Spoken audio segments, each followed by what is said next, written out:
to save consumers tens of billions of dollars. Chapter 28, limit content moderation on social media platforms. Leave hate speech alone. Chapter 29, take away the Federal Election Commission's power to prosecute election and campaign law violations. And Chapter 30, go after companies with ESG, DEI, and other corporate social responsibility programs.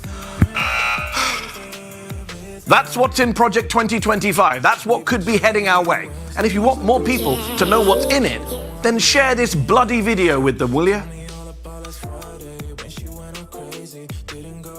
Till Saturday, I don't wanna go without, so I ask her to stay.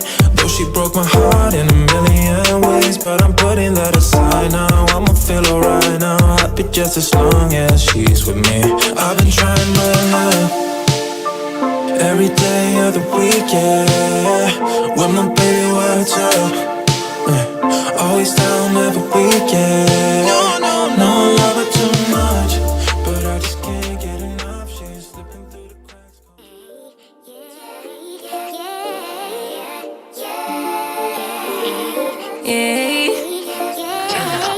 Bad little flex, she wanna know me. I stay low key. Good morning, everybody. Y'all know who it is. Y'all know the voice. Y'all know the sound. James Bob Williams, DJ Exclusive, is in the building. Good morning, everybody.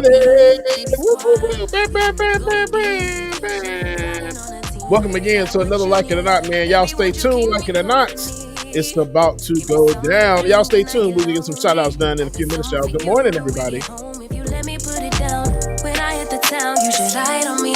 Keep your minds on me. On try, baby, I think you should side with me. Stay solid one time if you lie with me. Just promise you never lie to me. Keep the moves on tuck. I know it's all love. Everything good. Keep the vibes on crush. I know it's all good. Know it's all love. Know it's all love.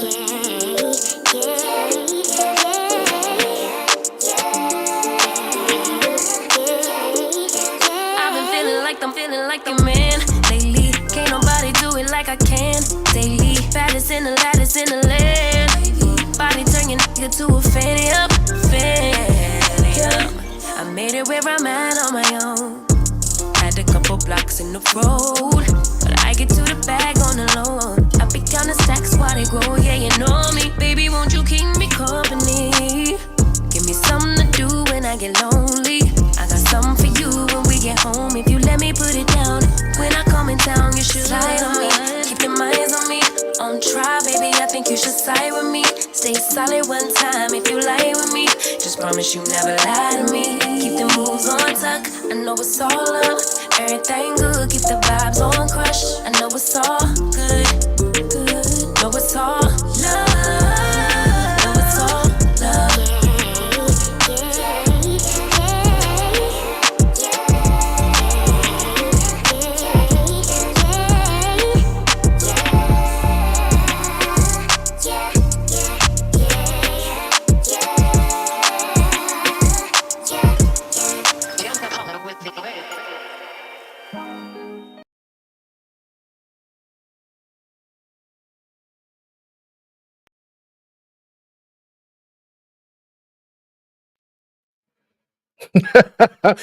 You took out the second channel. Put the music channel back in, whoever that is. Good morning, y'all. Good morning.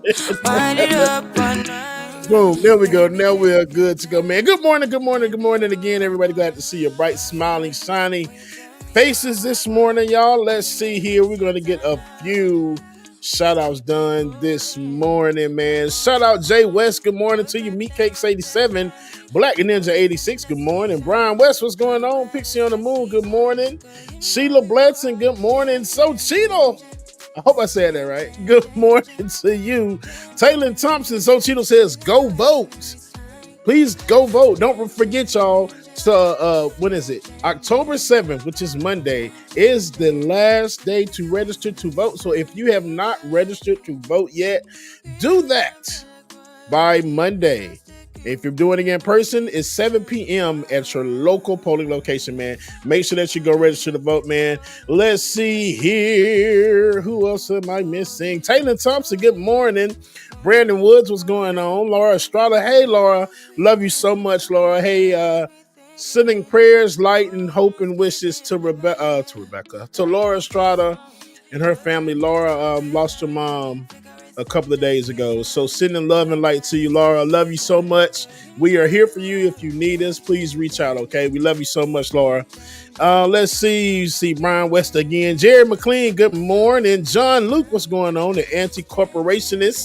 corporatist, sorry. Good morning. Alicia, what's going on? Good to see you. Joe B. Chill, good morning. Benjamin Dixon, what's going on? Benjamin Dixon in the chat room. Good morning, Ben.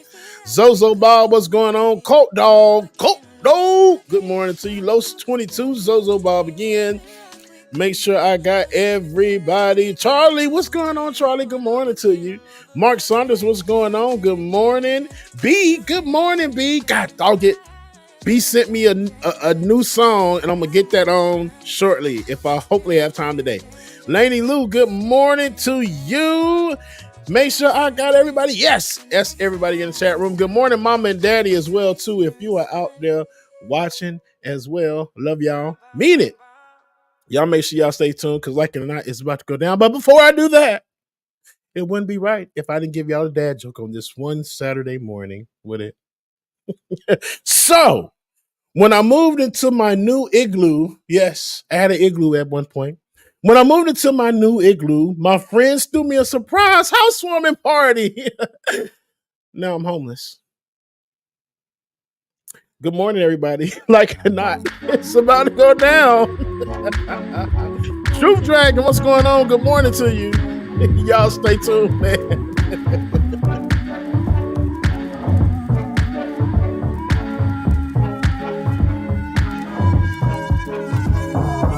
I bought a house in Cabo to shake off my cargo. It went a little bit far though. Ron West is later as usual.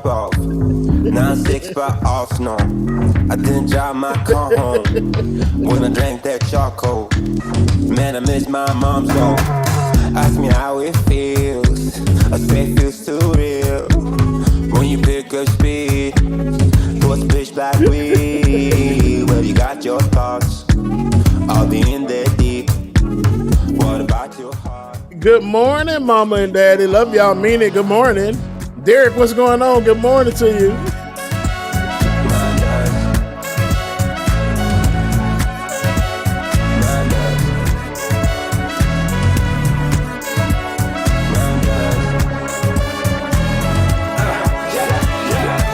I ran around Lake Tahoe. Not once, no stops, no. Cause I'm a brand new model. With a brand new model. Yeah, I called out Carlos. Said I won't be calling. Instead of my old tempo. It wouldn't make much sense, so yeah. Ask me how it feels. I said it feels too real. When you pick up speed towards pitch black weed. Well, you got your thoughts. All the in there deep. What about your heart? Does it beat too hard? My night.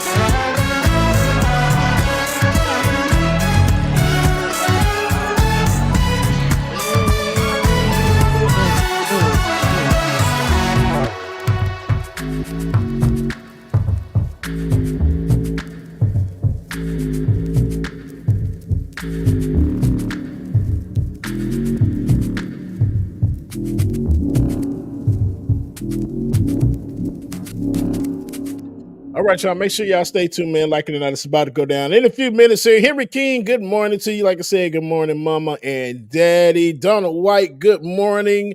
Lily, good morning. Lily, love you, mean it. All right, y'all. Y'all make sure y'all stay tuned. Like it or not, it's about to go down. And if you have not already, please go like, share, subscribe, tell a friend to tell a friend to tell another friend that, like it or not, it's about to go down. You don't want to miss this, man. I'm telling you, you don't. And then we are streaming on 5,000 different channels. So you got to go like everyone. We on Benjamin Dixon Show channel. You got the Like It or Not Show channel. Then you got Rebecca's channel that's streaming on, and we're streaming on my channel. So go ahead, make sure that y'all go to each one and like and share. Okay. And while we're doing that, y'all, this is MXB's new song called Green Eyed Monster that they sent me, and I can't wait. So we're gonna take a listen, man. Let's see what they're talking about. You said that you were hanging with your friends. That's funny, cause when I called them, they said you never showed your face. No, my palms are sweating, my heart is racing, it's pounding in my brain. My sixth suspicion affects my vision, it's driving me insane. What's happening to me? I'm a green-eyed monster, monster, monster. A green-eyed monster, monster, monster. When did I become a monster, monster, monster? A green-eyed monster, monster, monster. Whoa. J-E-A-L. Oh, what happened to us? J-E-A-L. Oh, what happened to us? To us, N-V-I. Oh, what happened to us? You're acting smug, like I don't know the truth. You really ought to be ashamed. Walking around in your expensive shoes. I wonder who bought them for you. I'd really like to know his name. You say that. Yeah. My palms are sweating, my heart is racing, it's pounding in my brain. My sixth suspicion affects my vision, it's driving me insane. I'm a green-eyed monster, monster, monster. A green-eyed monster, monster, monster. When did I become a monster, monster, monster? A green-eyed monster, monster, monster. Whoa. You broke my heart by breaking our trust. I thought I knew you so well, but I'll be fine. I will heal in time by making your life a living hell. I'm a green-eyed monster, monster, monster. A green-eyed monster, monster, monster. When did I become a monster, monster, monster? A green-eyed monster, monster, monster. Whoa. J-E-A-L. Oh, what happened to us? J-E-A-L. Oh, what happened to us? Oh, what happened to us? I'm a green-eyed monster. I love that ending. Shout out to MXB giving us another banger. I appreciate you so much, man. Hey, make sure if you have not already, join the Patreon. Patreon.com/like it or not. Patreon.com/like it or not. And please feel free to give directly to us as well, too. Becca's Voice on Cash App. DJ X3C on Venmo.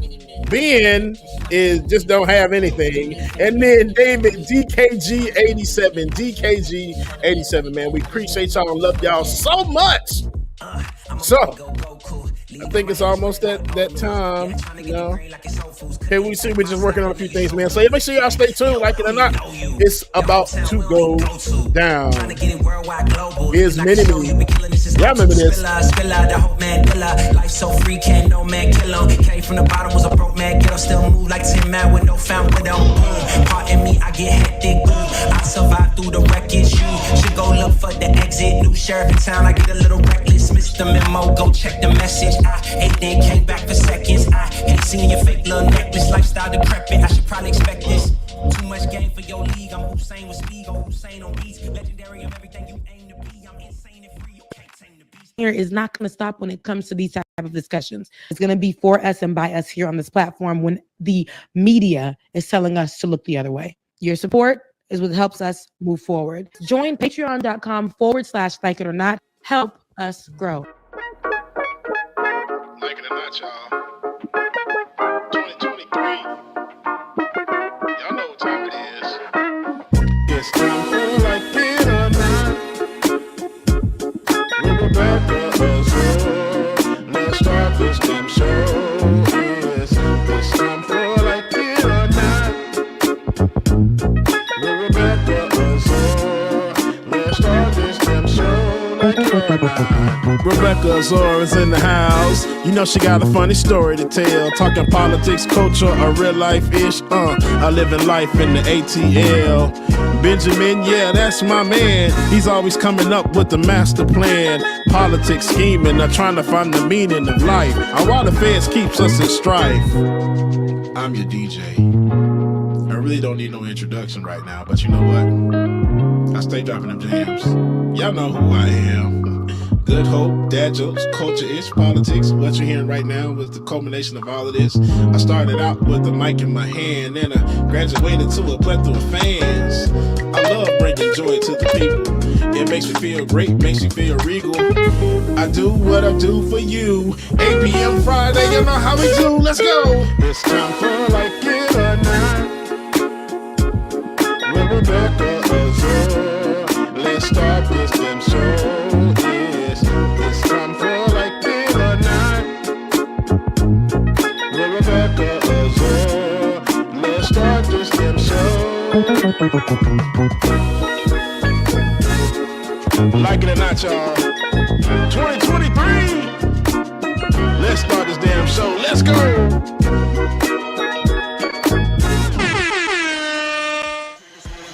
Like It or Not starts now.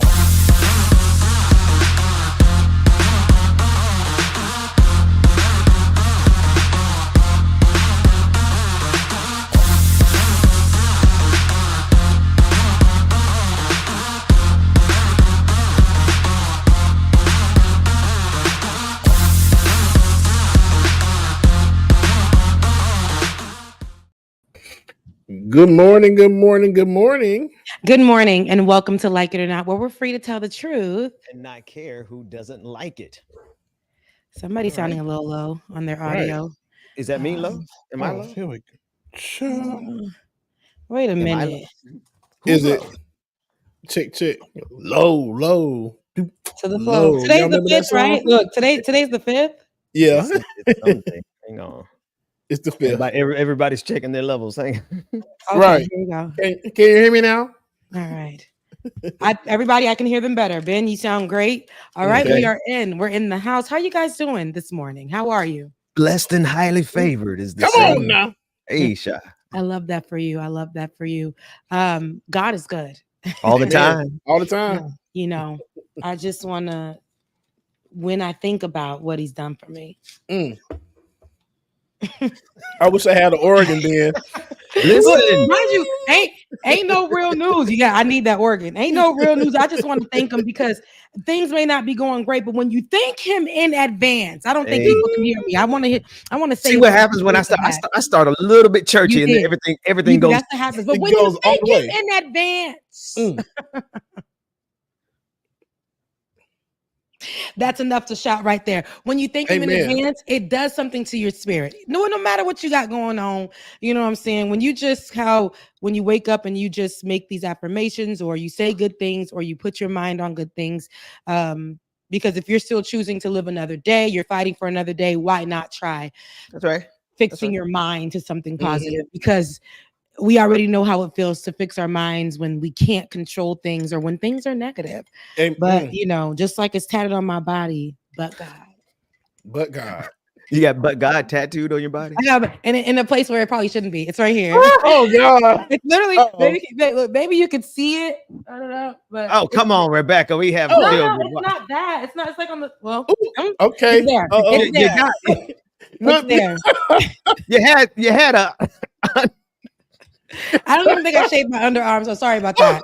But Lord Jesus, it's not in a place where we just turned the corner from churchy to I don't know what. No, but it's not. It's not there. Like, it's on my back, but like right here. So I don't know. But anyways, it says "but God," but it's there, and it's really cute too. It has it says "but God," and then it has 3 red dots because the blood it works. It will It never worked. lose its power. Look, But don't start, anywho. y'all. Don't start, because y'all know me. I'll finish every one of them. Unlike your girl here. God is good.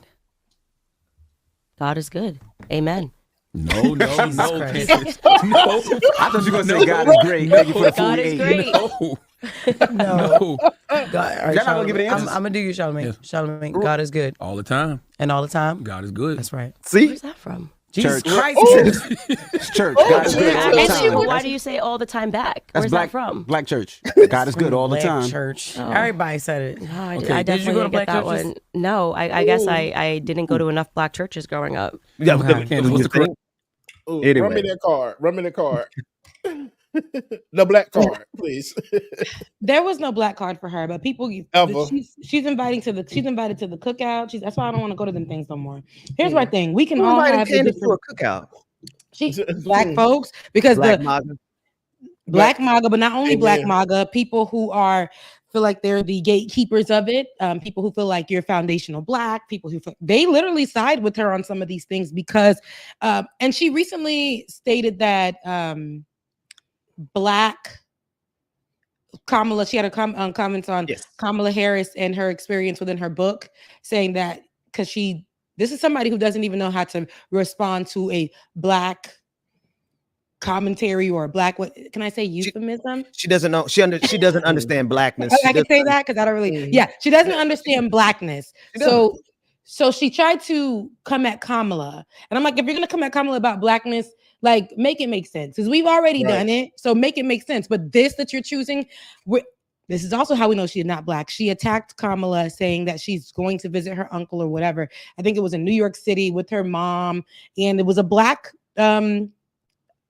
person in the picture, and Kamala was a little girl, and everybody was like, but honestly, we have people if audience members throw hands in the chat, if you or anybody you know, if you're Black, went to go visit your parents' friends, and they was like, this is Uncle such and such, this is Auntie such and such, because that was your parents' best friend or friends of a friend, and they were your uncle, they were your aunt, their kids were your cousins, their kids were your god sisters and brothers. So that's how you know Candace Owens ain't Black enough, because I'm pretty sure Candace Owens got some play aunties, cousins, friends that are actually family friends that are more family than your auntie in the next state is or whatever. That is just what it's about. So, and this is the picture she's talking about with her uncle Freddie in Harlem. And she said, Harlem was a magical place for me. This is what Kamala said in her book. And this is her as a baby in 1960. Oh, okay. And she's visiting in the back. So my thing is, people were so upset, and some people were so upset and siding with Candace Owens, saying, you are so right. You're so right about what. But Rebecca, it's not just Black culture. Well, first of all, I do that with all of my friends. Like if James, you come over, I'm be like, hey, this is your Uncle Bubba. I do it with Carl Mack. Carl Mack calls a house and they say Uncle Carl. Right. It's not just Black culture, though. You know, Indian culture does that too. Right. But people who have friends, and what I'm thinking is Candace Owens grew up in a household with parents who had no friends. So she never experienced that. She never experienced like the camaraderie. But folks really follow Candace on this because they are desperate to find a way to say Kamala Harris isn't Black, even though they know better. They know better. Yeah. I'm sorry, y'all. I'm laughing because these comments over here is tripping me out, especially from Cyrax the Dragon on Twitter. I guess he says, I'm out. I can smell sulfur from Satan in this broadcast. Talking about looking at the three demon worshipers on the screen. Who said this? Somebody from I've been giving Twitter, I've been giving MAGA kind of a hard time this week on Twitter, so they're a little reactionary. I love it, man. I love it, and thank you so much because they gave me the laugh I needed this morning. It took me out. I'm sorry. We're demon worshipers. Started the whole show with a praise session, but you know it's a certain, they only accept a certain type of Christian. You have to be a redneck Christian or a MAGA Christian or a Christian nationalist. If you're like Black and you love the Lord, they don't count you. So you know. That's but anyway, back to Candace, wherever you want to go. Exactly. And back to Candace, and then we're out of Candace. Candace is coming back with the same rhetoric that she always comes. There's nothing new. So I'm not surprised that she is coming at Kamala. She's going deep down. She's even tapping into Christianity herself, talking about how you should be a believer. And people are saying, what Candace is saying is right. We may not, here goes what people like to utilize. Y'all might not like the messenger. Mm-hmm. It's just y'all not receiving it because it's coming from this type of messenger. That's how they that's what they go with it. But it's like, no, this woman has promoted so much evil things in the name of grifting and in the name of, siding with racism and having her be the only one and to be the black face of that for the white people. And so I forgive. I always say I forgive, but I don't have to let her come into my home. I don't have to watch her content. I don't have to give her anything. But offer her a great hairstylist to go to.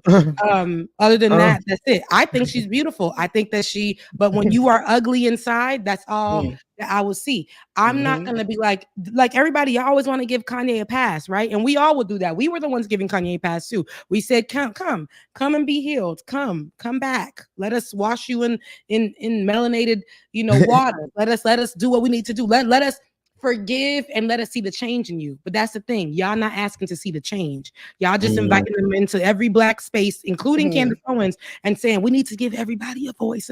No, everybody doesn't need their voice to be amplified because what they do is come onto your platform, say something that sounds good. JD Vance, like at the debate, then it wasn't even true, but try to come off, then make it seem like you're poised and together and you actually are black and you actually have black talking points that you agree with, but then go, as soon as you get all this black following, you go right back to where you said they threw you out from. You go right back to their door begging for little bits and pieces and you start to spew out the hate again. That's right.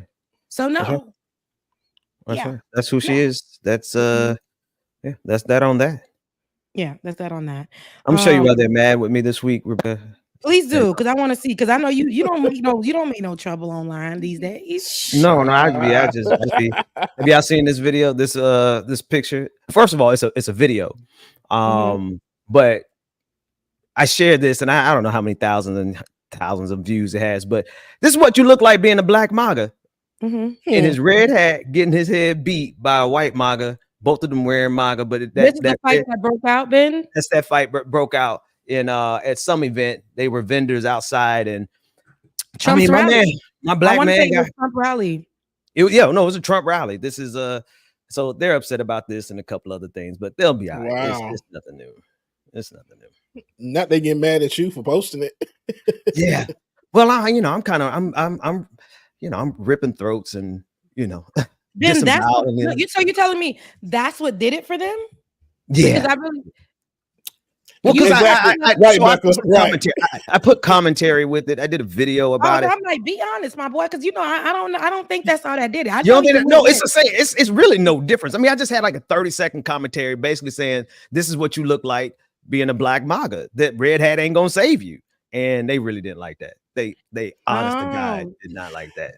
Rebecca, when I tell you they are out for Ben this morning because somebody else that jumped in, girl, they is out. I love it. They came to find him. Listen, over here, this is the Ben Stan channel. If you're on Ben's channel itself, you came and found trouble because all the other channels that are associated with it, everybody else that's in the chat will come and protect. And I'm pretty sure his moderators are letting you slide just because they know that the rest of the people in the chat are going to eat you up. But this is, and please understand, all of this is a Ben Stan channel. We are the presidents of the Ben Stan Association. So come as you may, but know that you probably will leave with your top flip back.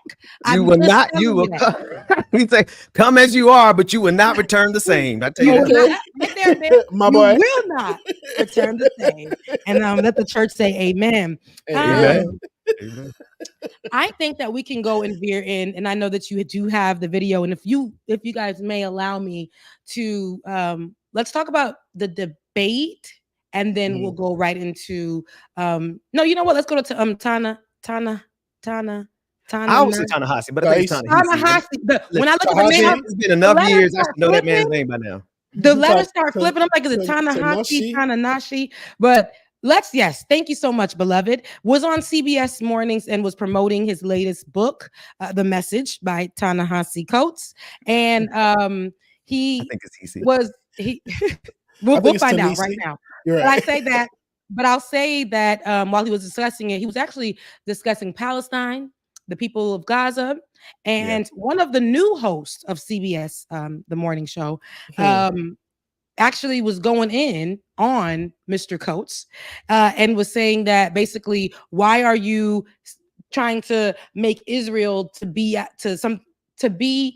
a country that doesn't need the same empathy that Palestine is getting from you? Why are you not talking about what happened in Israel as well? The kids that died in Israel, all this other stuff.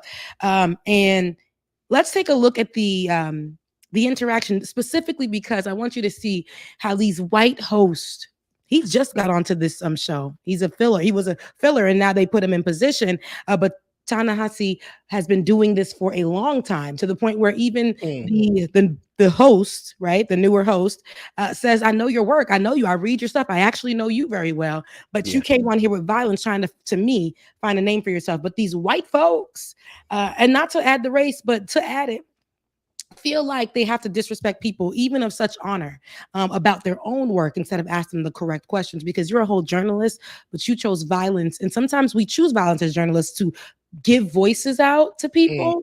But in this case, who were you giving a voice to when the world is already on the side, pretty much, of Israel? But let's take a listen. And this is the whole thing, so we're gonna have to start and stop. We're gonna start and stop and have our conversation. All right. So be patient with us, because it's about 6 minutes. I don't think I'm gonna go through the whole thing, but let's get through it together. Yeah. So much of everything that is around us. The Message is a political book. It argues that much of our politics actually happens before we walk into a voting booth, that our choices around us, that who we believe is human, who we don't believe is human, what policies we believe should be in the world, which policies we don't, are actually shaped largely by writing and the stories we tell. And so I believe that writers, and particularly young writers, have so much to do in the politics and in this time when, obviously we have so much conflict and there's so many quote unquote issues to be dealt with. Ta-Nehisi, I want to dive into the Israel-Palestine section of the book. It's the largest section of the book. And I have to say, when I read the book, I imagine if I took your name out of it, took away the awards and the acclaim, took the cover off the book, the publishing house goes away, the content of that section would not be out of place in the backpack of an extremist. And so then I found myself wondering, why does Ta-Nehisi Coates, who I've known for a long time, read his work for a long time, very talented, smart guy, leave out so much? Why leave out that Israel is surrounded by countries that want to eliminate it? Why leave out that Israel deals with terror groups that want to eliminate it? Why not detail anything of the first and the second intifada, the cafe bombings, the bus bombings, the little kids blown to bits? And is it because you just don't believe that Israel, in any condition, has a right to exist? Well, I would say the perspective that you just outlined, there is no shortage of that perspective in American media. That's the first thing I would say. I am most concerned always with those who don't have a voice, with those who don't have the ability to talk. I have asked repeatedly in my interviews whether there is a single network, mainstream organization in America with a Palestinian American bureau chief or correspondent who actually has a voice to articulate their part of the world. I've been a reporter for 20 years. The reporters of those who believe more sympathetically about Israel and its right to exist don't have a problem getting their voice out. But what I saw in Palestine, what I saw on the West Bank, what I saw in Haifa in Israel, what I saw in the South Hebron Hills, those were the stories that I have not heard. And those were the stories that I was most occupied with. I wrote a 260-page book. It is not a treatise on the entirety of the conflict between the Palestinians and the Israelis. But if you were to read this book, Let's take a pause right there, really quick. So, Good spot. yeah. So go ahead, Ben. You can go ahead and start. No, well, I mean, I feel free to take it away. But I mean, the premise of the question through this entire video, Ta-Nehisi, he just devastated the journalist's false premises. Like, the guy kept setting up frames that usually are stumbling blocks. And what I mean is, like, this conversation about Israel and Palestine has been a difficult one for anyone on both sides, but particularly people coming from the Palestinian perspective. And I'm so glad to see Coates back because he does a masterful job here of breaking it down. He said, first of all, this is not a treatise on the whole situation. This is not a book that's trying to be to cover the entire framework of the last 60, 70 years of conflict there. He's specifically trying to give voice to people who are voiceless. And I love the way he put it. He said, listen, if you're wondering why I'm taking this particular message, it's because this is the message that is not being seen or heard by anyone in mainstream media, which makes his role, Ta-Nehisi's role, so important, because literally there has been no one able to get this message onto mainstream outlets the way he did. And that's exactly why he wrote the damn book. Yeah. I think that what we're seeing is there was, and maybe the host has ties to Israel in some way, shape, or form. I didn't go and do my research on that, but there is a passion there. Understandably so. Actually, no, because Israel does have a voice and has a voice and has so many people with megaphones on their behalf, larger groups of people. So we've had to take to social media when the media was actually cut in Palestine to give us information of what was going on. So to bring out this type of news, and which is super unfortunate, we don't like to hear. That's why we are saying cease, stop it all, because with nobody on any side of it, and we can say that we can agree to that, period. We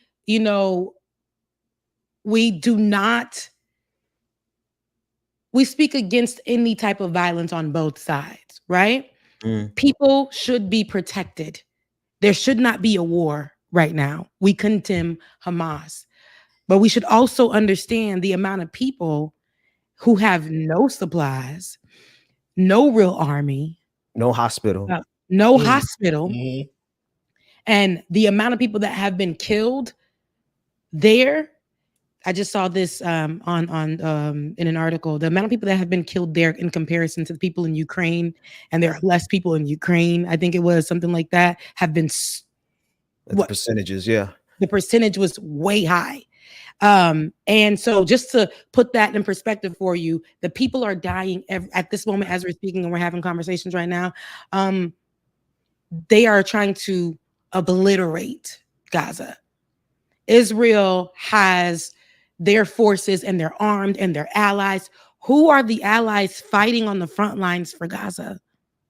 And Ta-Nehisi actually been studying this before it became a mainstream storyline.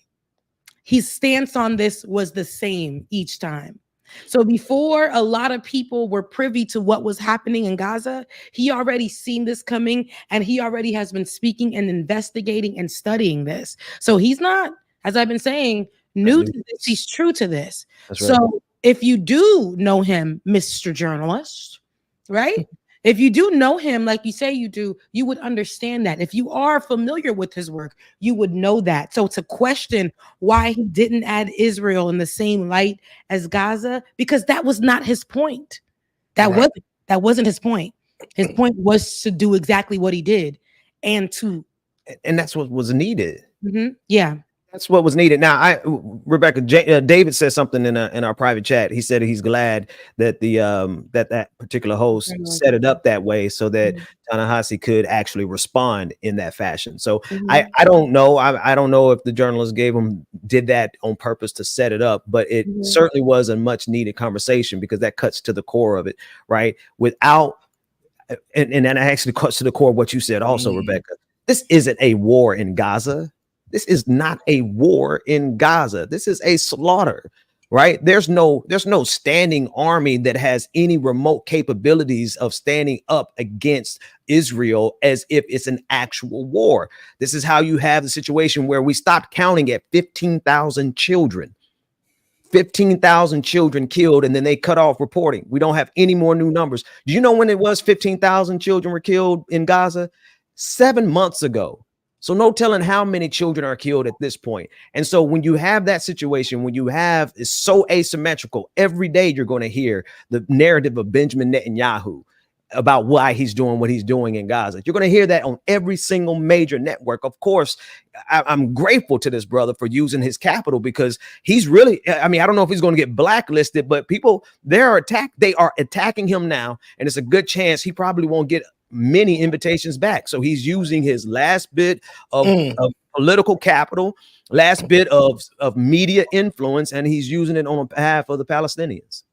And real quick, so somebody said in the chat that the news anchor has an ex-wife and 2 children that live in Israel.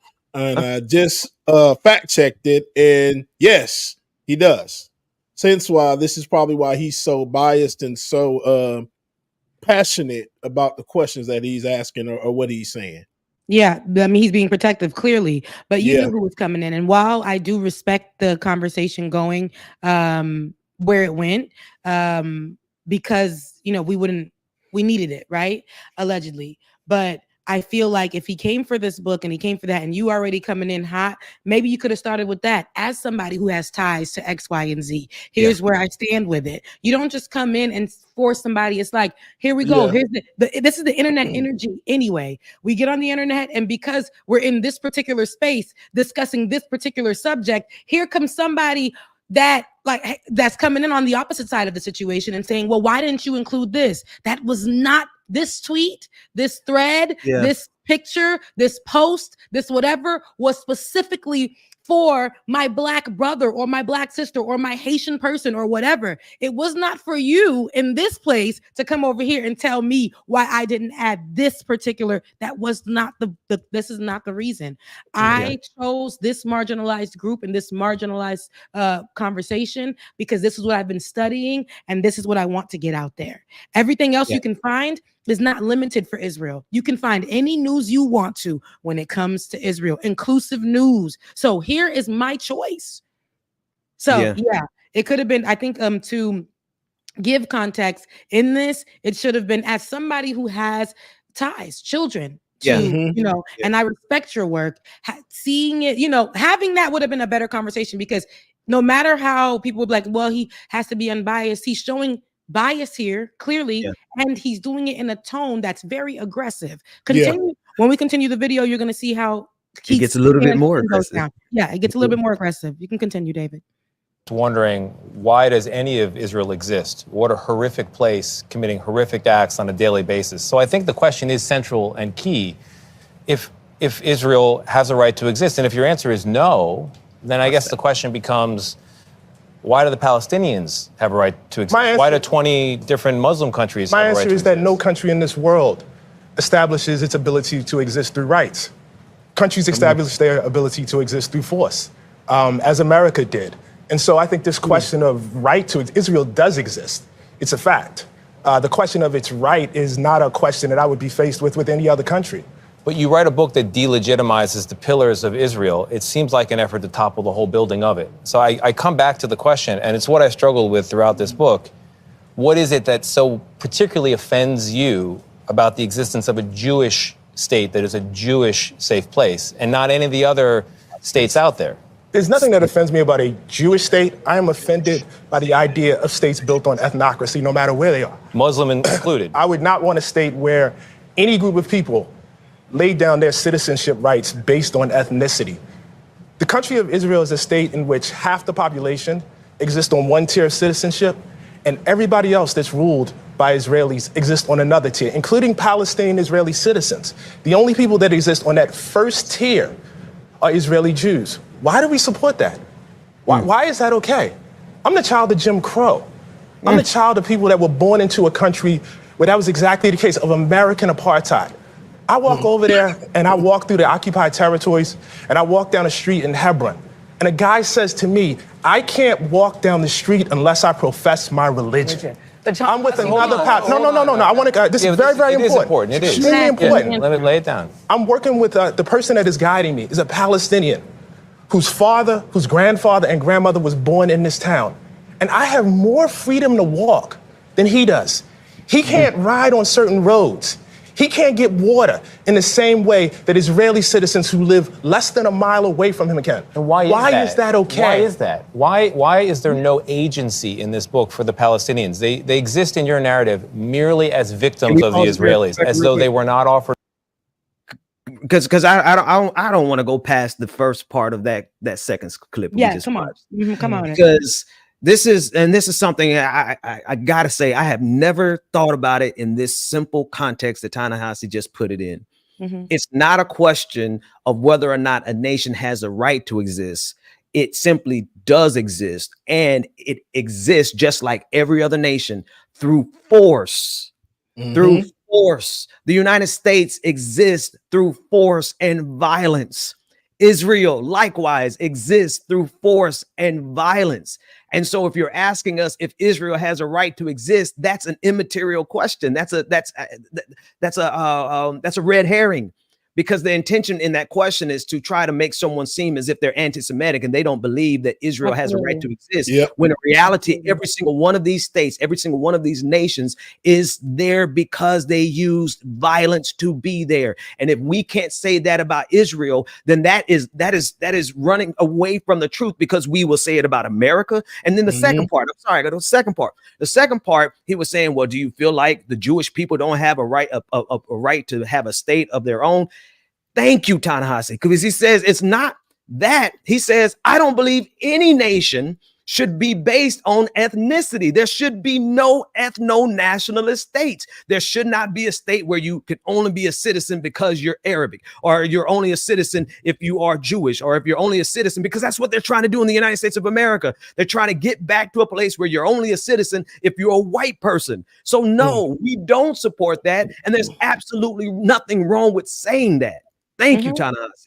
No, and I love that even while, like you said, he compared it to, listen, I'm Black. I come from a place where a Jim Crow era, and I'm a child of Jim Crow. And I know that for me, how and I say this all the time, they said Black people are the ones that want the ceasefire the most, can relate, because we see it in any way, shape, or form. No matter what type of Black we are, we know this experience to be felt like low tier in every department, to be made to feel like you can't have this. This will never be yours. We know how America feels about like people who deserve land, but they come and steal it. So when we see and hear things like what's going on right now in 2024, by the way, after they already removed them and sent them off somewhere that they really had nothing and made something of, now found a way to to commit genocide. They can't do anything like this to Israel. They can't. Nobody should be dying at all. But here he is saying, baby, no. Listen, you're telling me to not give a voice to people I can see and understand historically in my own life about what's going on over there?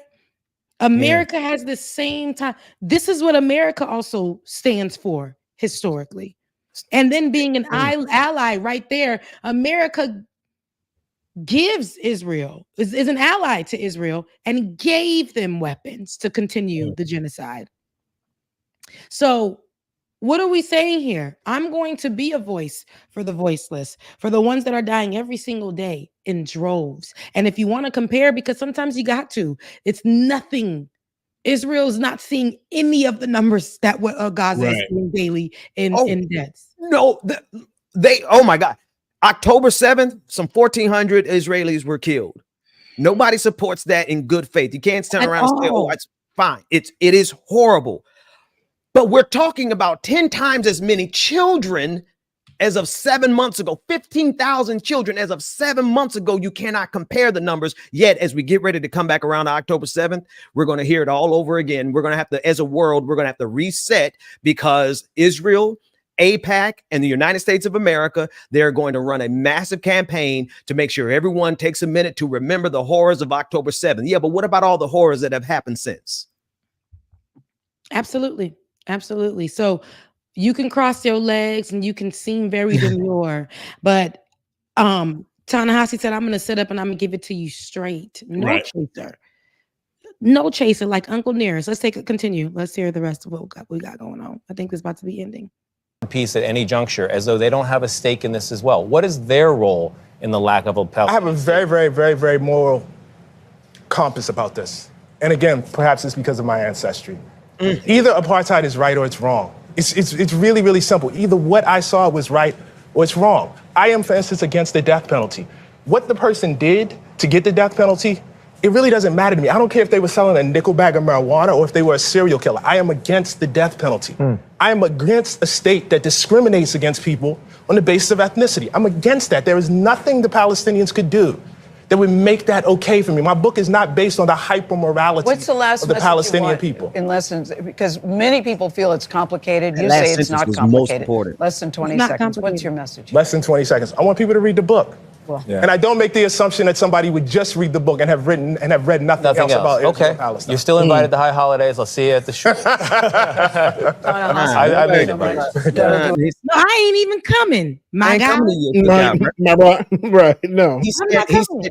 What Gail kind of interrupted because she knew understood the time she was doing her job as a managing the show. But the last thing that he said was most important. He said, I'm not writing this based on some type of hyper morality from the Palestinians. In other words, he's not showing this compassion or taking this stand based on the idea that the Palestinian people are inherently good and moral, saying that, oh, they can't possibly have done any wrong. He says, I don't care what wrong they did. If they did any wrong throughout this history, it still does not support apartheid. It still does not support genocide. And it's really just that simple. Number one, states don't have a right to exist. They exist through force. Yeah. Two, we don't support any type of ethno-nationalist or religious nationalist state. And number three, we don't stand up for somebody because they are perfect. Nobody's perfect. We stand up for them because it's right. Thank you, Ta-Nehisi. Yeah.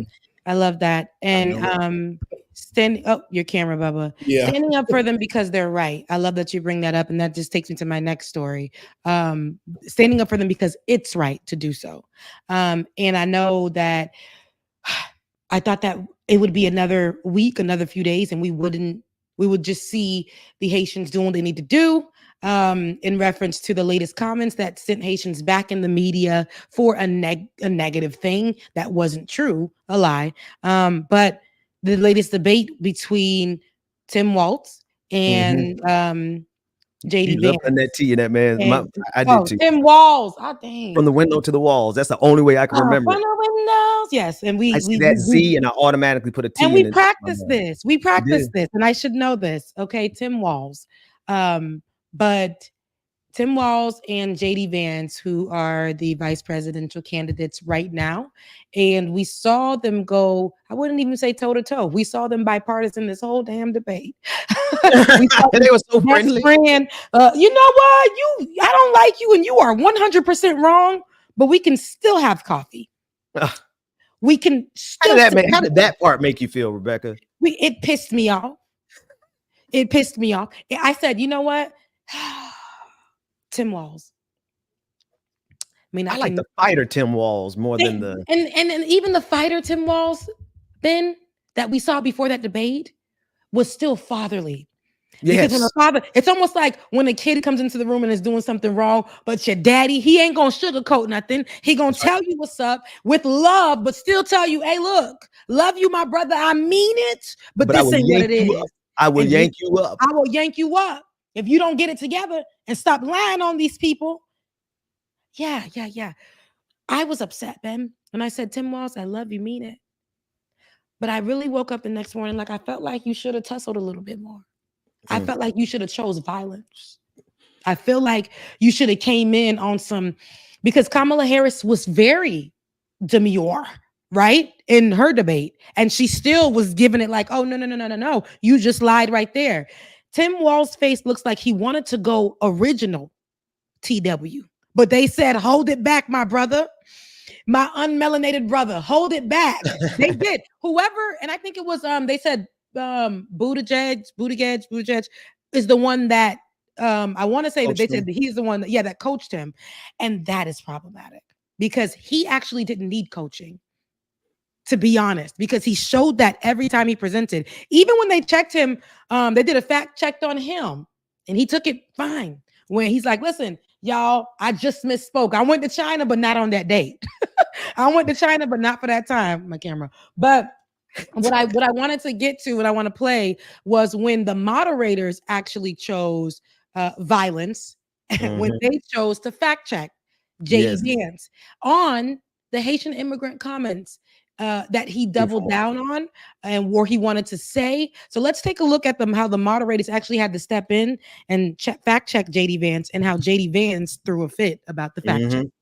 Governor, and just to clarify for our viewers, Springfield, Ohio does have a large number of Haitian migrants who have legal status, temporary protected status. Margaret, but thank you, Senator. We have so much to get to. Margaret, I think it's important because we're going to turn out of the economy. Thank Margaret, you. The rules were that you guys weren't going to fact check, and since you're fact checking me, I think it's important to say what's actually going on. So there's an application called the CBP One app, where you can go on as an illegal migrant, apply for asylum or apply for parole, and be granted legal status at the wave of a Kamala Harris open border wand. That is not a person coming in, applying for a green card and waiting for 10 years. That is the facilitation of illegal immigration, Margaret, by our own Thank you, Senator, for leadership. describing the legal process. Kamala We Harris have so much Harris to get to, opened up that Senator. pathway. Those We have laws so have been on much. the books since 1990. Thank you, gentlemen. So thank you so much for describing the legal process. Yeah, it was crazy. And what's funny is I'm like, I think somebody trained him not to say Haitian migrants when he's the one that helped spread this rumor about Haitians in Springfield, Ohio, eating pets, which is not true. And I have to keep saying that because people are saying that it is still to this day, even though it has been literally debunked and said that it was misinformation and said that it was lies by everybody. And the Haitian Bridge Alliance has now made this a legal matter and are pursuing criminal charges against both of them, JD Vance and Donald Trump. But anywho, you see JD Vance on stage and he doesn't say the name, right? He doesn't say Haitians, and neither does Tim Walz. And Tim Walz. And I think that for me, it is very important to me, the same way Harris is missing opportunities to speak to the LGBTQIA plus community. Right now, the trending situation with immigrants at this particular moment, with the most hated immigrants in America, along with Mexicans, I feel like Haitians need to hear Harris and Walz say their name. In this particular debate, saying, comments about immigrants or migrants, XYZ, yada, yada, say who he's talking about, because this is exactly who's being attacked. Don't say, it's crazy how they talk about people who come to this country fairly. Well, who did? Because the moderators were sure to say Haitian migrants that are here on protected status are here legally. In Springfield, Ohio, the moderators had to say Haitians. And I really wanted Tim Walz to say those Haitian people in Springfield, Ohio deserve better. And they are being attacked because of the lies, the same lies that led to January 6th, which led to these immigrants being attacked. And they are actually here legally. That should have been the thing that he said when JD Vance said that these illegals or these people who are not here legally are causing the jobs to go away. He's spewing the same thing, bringing drugs in the country. What he should have said was, hold on now, JD Vance, those Haitians that you have spewed lies about, those are legal immigrants. They're legal. Let's be clear. They came here through a system that worked, and they came here and worked and built up the community. I needed to hear that because the danger of those comments has been so grave.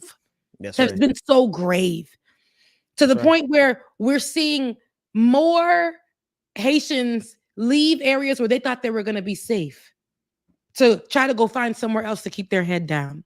We're seeing KKK folks, and I said this in my video, but this just happened just yesterday. They're lining up and saying keep America white or whatever, and Springfield, Ohio allies that are white are driving past, like, stop saying that. Protect everybody deserves to be here. This they're running amok over there because this man standing on this stage who thinks it's okay to put that out there. It's dangerous. It's troublesome. And then on top of that, just yesterday, Haitians had to hear the news that their protected status would not be renewed. They ended the program. So it's political. It's political. So when I do make my points about the right, do not think that I am just out here chilling with my arms or looking the other way about the left, because everybody can get it. Because when you're not actually speaking up on the issues that are happening right now as leaders, and these protected Haitians who have been here for some years now can now probably vote for your behind or not, or these Haitians who have been living here for a long time, their kids, cousins, friends, especially in Florida, we know the large amount of Haitians who are going to get together and come together and look for a reason to vote for you. They got to know that they're protected and their family members are protected. They got to know that when they're being attack like this, and this is not just a simple attack where it's just happening in this area. This was a worldwide lie. That's right. And I'm gonna need, and it came from America. It came from a person who was possibly can be the vice president of America. So I'm gonna need my vice presidential candidate, and my presidential candidate to step up and say something. And say the names. Say it with your chest now. Say it with your whole chest. Just like when you in the rooms and the people are speaking and you can stop and tell people to give respect and X, Y, and Z and do all this. Please, for both sides, I'm tired of hearing about your families. My grandmother, back in my my mother. Yeah, your mom. My dad was a such and such. Who gives a damn? Because there are Haitian mothers and fathers and children and all these people. There are people in the LGBTQIA plus community where I'm not hearing them in these conversations that you guys are having right now. They got the wrong people in their ear. And when I say they, I mean Kamala Harris and Tim Walz. And I don't know who I was talking with one of our old producer, Max. I don't know if you guys remember Max. We called up this week, and he said he absolutely hated to see how they clipped Tim Walz's wings. And then I thought about that. And I'm like, somebody is in their ear. Somebody is telling them, don't be too hard. Don't be too harsh. Make sure don't bring it. And that's really stopping them from being as aggressive as they need to be in this moment, because we got two other clips, Rebecca, but the one you talked about with Donald Trump, who's actually just straight out saying he is going to revoke the temporary status, temporary protective status of Haitians. So now it's already moved. They said they want to deport illegal immigrants, but now they're going to start deporting legal immigrants. Yep. And if we don't have people who are going to speak as aggressively against that as they are speaking for it, then we're in trouble. Yeah. And let's be clear, this is Donald Trump speaking on top of the Biden humanitarian parole program. It is shut down by the U.S. government. So that means that ain't no renewing this parole program for Haitians, Venezuelans, Cubans, Nicaraguans, and this began in 2023. So moving forward, it's only going to be offered to nationals from Afghanistan and Ukraine. And remember, this is the same type of asylum seeking and stuff that they've offered to, which they need, the Afghanistans and the Ukrainians. They've been, which they need, but the same issues are happening in these other countries. Okay, it's happening there. But and this is my problem. I feel like this program just came out and they quickly shut it down under Biden. Then we have that's Biden, right? And mind you, what rings in my ear is still me hearing Kamala tell a group of immigrants, "Don't come, don't come." And then I hear here on the right, which we always gonna hear, people like Donald Trump and they're anti-immigrant. They've always been. They ain't never want no laws to bring no immigrants in here. It's keep it white, keep it white, and keep it white and keep it right. And so Donald Trump here now. So this is Haitians are getting this from every way.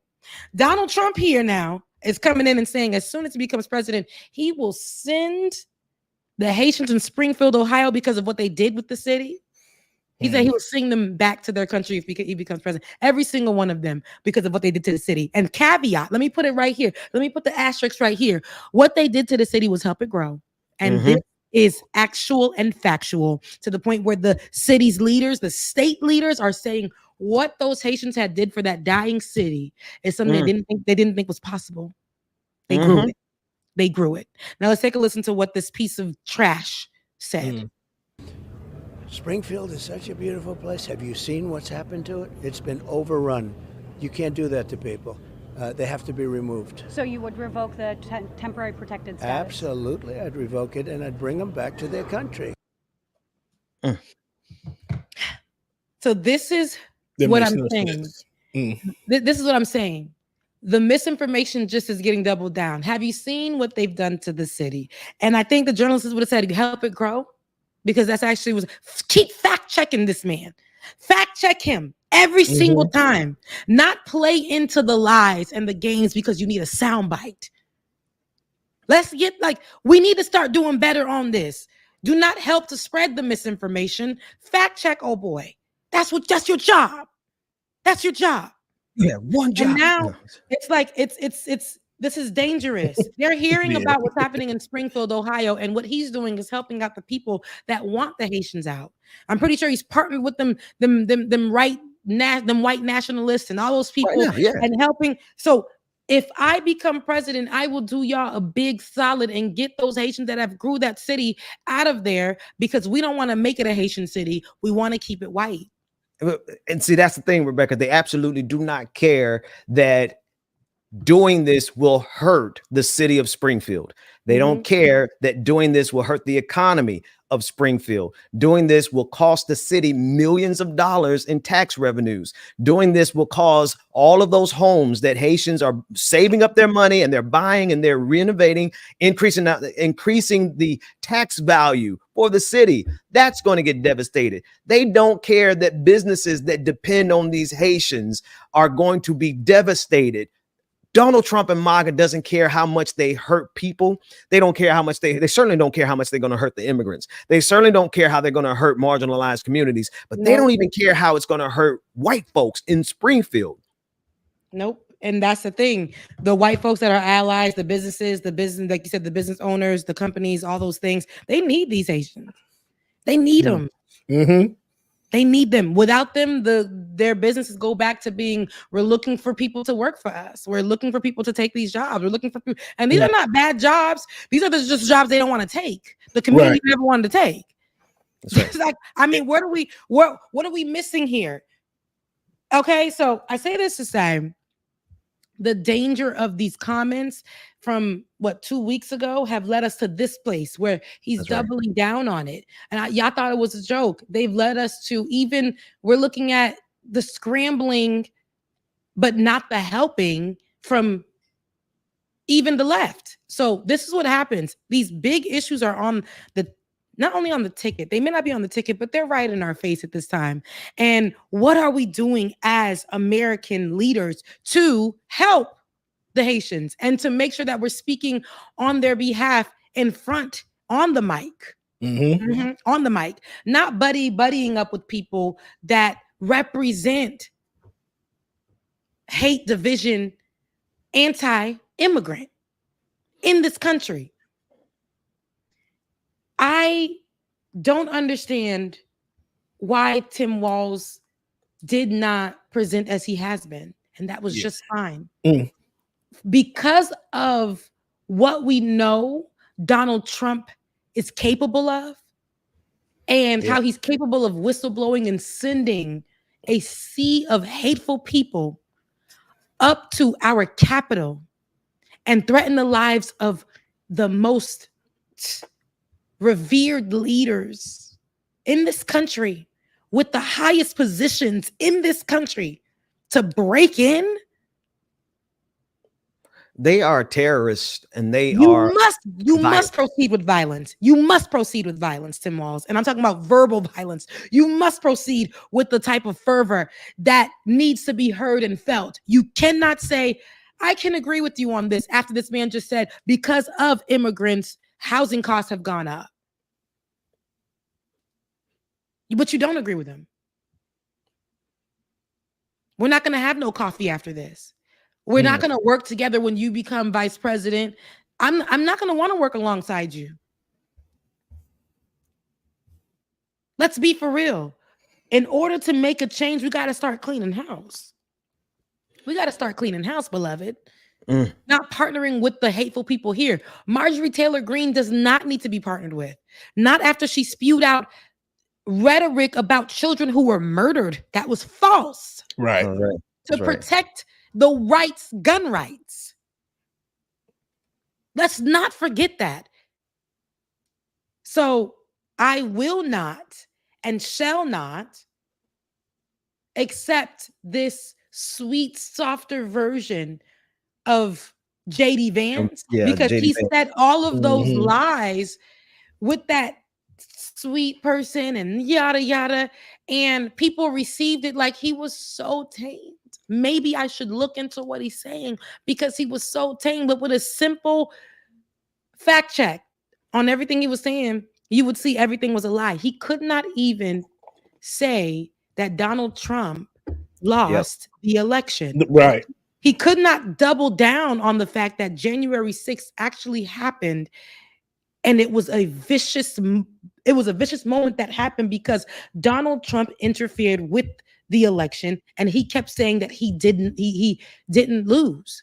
Meanwhile, JD Vance sat there and lied in such a sweet, I'm backing up for my daddy voice, right? He said, but he reached out to the Biden administration and transferred power peacefully, but that was not the truth. We saw what happened on January 6th. So this man is capable of spewing out all of these lies that can lead to dangerous things. We said what Donald Trump can do. That's a Donald Trump formula. That's a Donald Trump method. Spew out lies that lead to dangerous things. The consequences, the dangers, people die because of the lies. People die because of those lies. So I didn't like it at all, what I felt at that, watching that debate. Not only was it a snore, but that was one of the other, things. Yeah. I think, you're absolutely right. I want to add on, in a different, direction. This, because this is a clip from someone who works for FEMA, and this speaks to the danger and the power of these lies. And so that was a lie over the last month, the Haitian cat lie that has led to now it's culminating with Donald Trump saying he's getting rid of the temporary protective status for Haitians who are here legally. Right. That's how dangerous this is. And people's lives are in danger. In Springfield, their lives are in danger. In North Carolina this week, because of Hurricane Helene, the lie has been that FEMA is not present. The lie has been that FEMA has given money to immigrants and now they don't have any money for Americans in need. And the lies have gotten so big that government officials have had to step in and try to coddle Elon Musk, who is spreading these lies. Pete Buttigieg had to have a direct call with Elon Musk because Elon Musk is spreading these lies. You have people who are going there allegedly to help, and I'm putting that in air quotes because they're going there but refusing to work in coordination with the people who are coordinating the rescue efforts.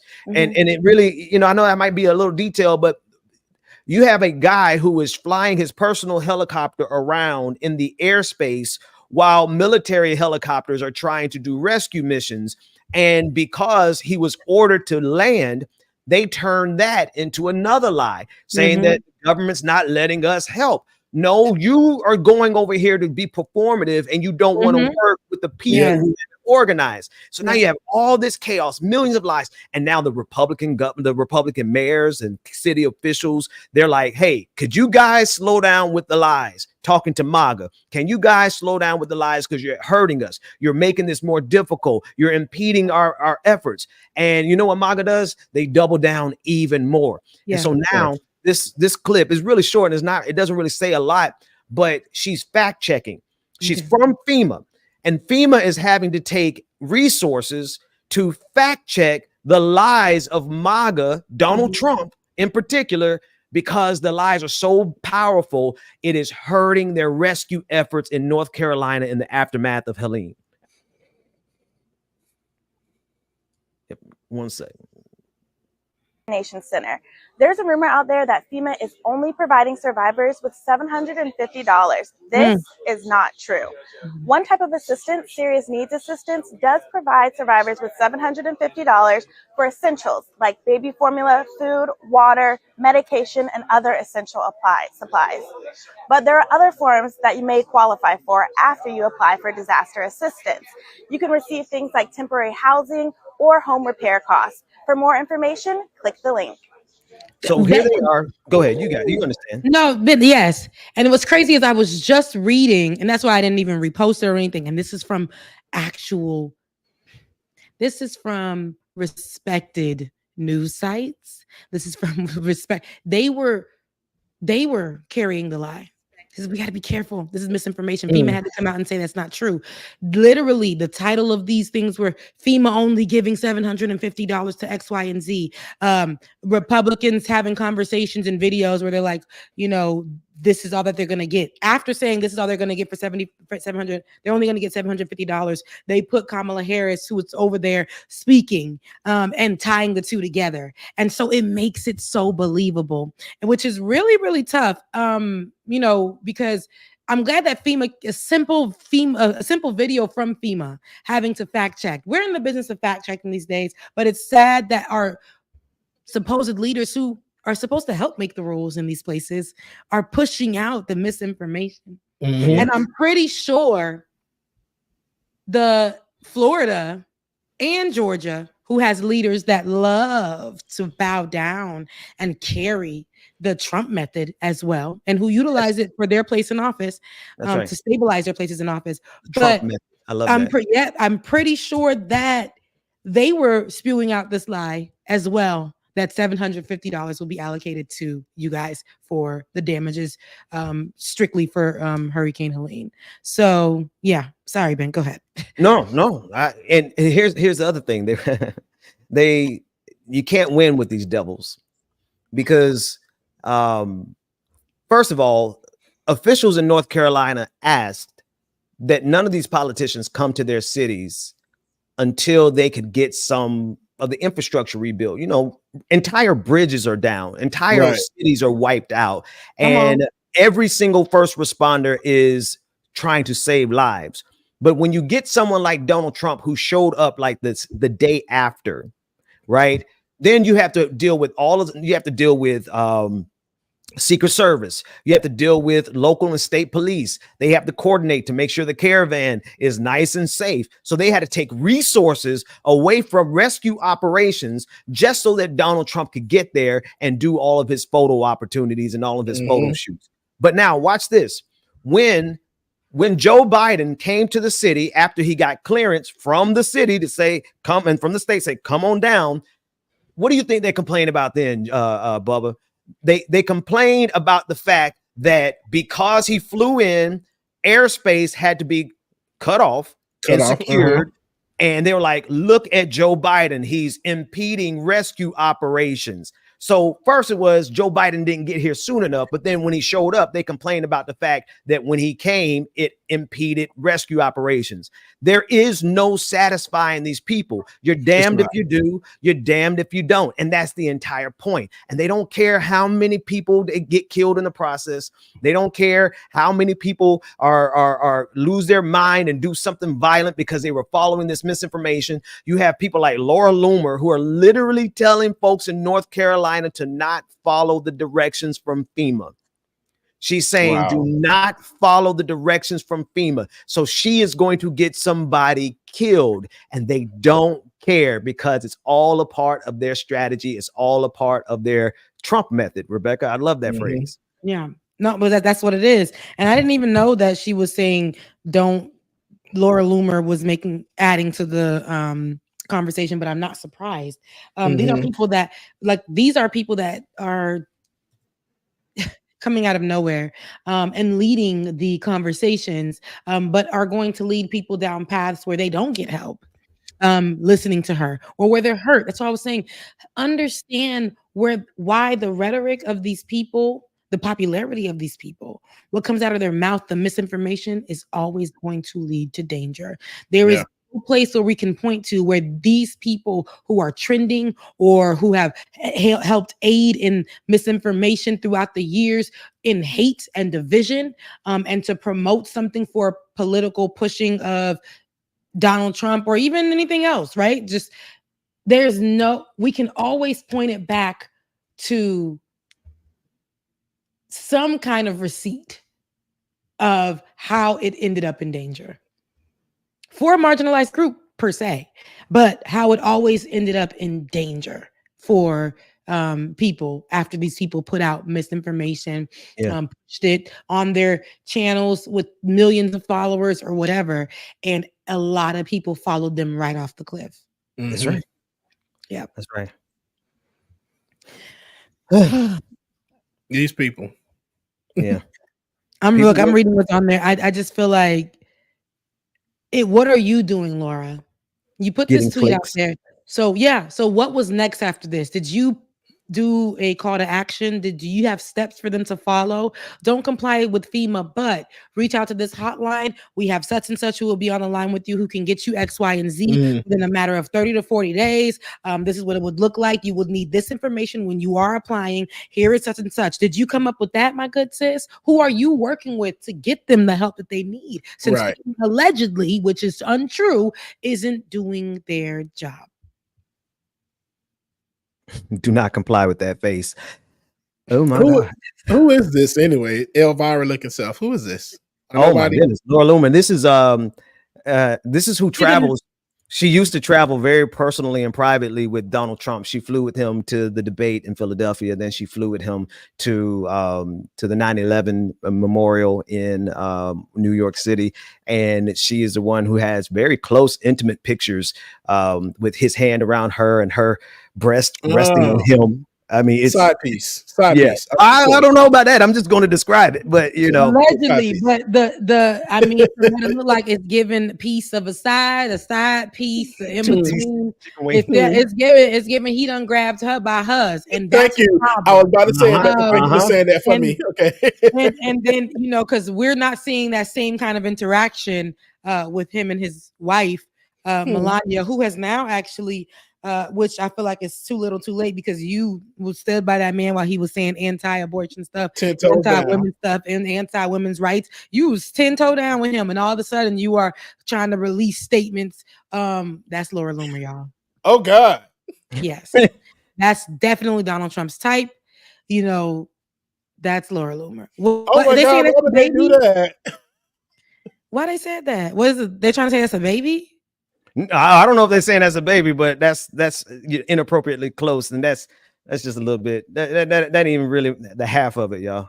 That's not even the half of it. But why they circle her little area right now? Because they are implying, but we don't. There was no hand there or nothing. So I was trying to see. We don't. The little finger was like in part of the shot, but I mean, even still, it wasn't even really in the shot. If they was going to circle something, they should have circled that. Because I say that to say that little pouch is on lots of women. Look, me mad. Listen, we all carry. I was trying to see. You going for to protect the But anyways, look, because we're not body shaming, but her face is kind of strong. It's a lot going on. Real strong. But anywho, Donald Trump. Wait. You want to see how strong? Hey, I'm so sorry. I wasn't gonna keep going, but here's the rest of it. Wait a minute. Is that a weep? Film. That's the last one. That's accurate. There are actually lots of women of every color and every creed who look just like it because they go get the same work done. I know. What is up with that though? I don't know. And it makes them look like that character. It makes them look like, is that Saul or something? Saul from Saul. It makes them look like that character. Oh, like for real. What's the name of that movie? Never mind. No, I'm being I hate you. And shout out to Prairie Frog, Laura Loomer, the Trump advisor, probably side piece. I have a feeling will want everyone to comply with the orders of Federal Border Patrol. Fascism will always get its supporters killed. Thank you for the super chat. We appreciate it. That's the part right there. They will get their own supporters killed, and they don't care. Some people just have to be sacrificed for MAGA. Yeah, no, it's true. And we're gonna see Laura Loomer but for so long. The same way we saw a lot of these type of women come through She's gonna be here, but not as long as they used to be here. So, oh Lord, not face stronger than hot leather in the sun. That's some strong. That's strong. That's strong as hell. That's strong. That's strong. But y'all know what? You brought up some like one thing I realized, like, damn, I haven't seen Melania in a long time. Rebecca, I seen her the other day. name. It's just like, damn, I ain't seen her in a minute. No, we seen her the other day though. She's been out and about. They forced her. She's like, here, damn, here I am. Here I am. I am Melania. Here I am. Here I go. She's like, I fight for the rights of the women. Yes, Rebecca, wait a minute. You got to do that again. Wait a minute. Go. Melania, would you please address the people for us today? Yes. So today, I come before you today because I fight for the rights of all women. She's so beautiful. Look at her. She's just a wonderful woman. Me. No. Okay, sorry. See, look at her. She's so playful. I grab her every night I can. Anywho, that lady been gone. She been gone. She probably in a new relationship. And then they said, girl, you got to come on. Now, he really getting closer to the end. It's time for you to show. And she said, I am going to support women in this moment. I'm going to come out and actually support women. But it's some like, listen. Sometimes it's a little too late. Now, God forgives. Look, here she go. God forgives. And I'm going to tell you, I don't always have to. Let's take a listen. I don't know if it's her or you. Hang on. Right. Individual freedom is a fundamental principle that I safeguard. Without a doubt, there is no room for compromise when it comes to this essential right that all women possess from birth. Individual freedom. What does my body, my choice really mean? What does it mean, sis? Not her selling her book with her name on it. Not the book at the end. Look, wait. Where did she get that book? That book is artificial intelligence for like 1990. Like that's what. It's literally artificial intelligence from 1990. But her speaking is giving that she wasn't even in the room. This is giving artificial intelligence. I don't know why, but it's giving the movements are giving very. It's very AI. Yeah, very much. It's very AI. But what's scary is how much you sound like her, Rebecca. That scared me because I never tried it. Mind you, I never did that before. I never tried to speak like her. And y'all know I mimic everybody and everything. I never tried with her. So that kind of scared me a little bit too. But anywho, Melania, sorry, girl. Somebody else's table. And I know they got it for you over there on the right, but you really trying to dip your way into some, I am a woman's rights person. And what does that look like? Go get my book and I'll tell you more. Because she didn't tell us why. She didn't give us anything. She didn't tell us why. So at the end, she's like, what does that look like? Girl, we asking you. Why you all of a sudden coming over and talking about you about the, what's the, give us the answer. I don't want your book. You don't want it. You don't have the answers. Wait. Anyway, look like somebody cheap perfume about to come out. Melania. Exactly. Bye, Melania. Melania. No, she could never. I feel like Melania. What do you think that would smell like? Melania Musk. Yeah, don't ask me. Wet cat. Oh, Lord. I said, not that cat, y'all. Jesus. I wasn't even thinking about that cat. I was just thinking about the traditional way. My God. Anywho, the last thing I actually wanted to discuss was it was something, and I can't remember it, but it was on the brain.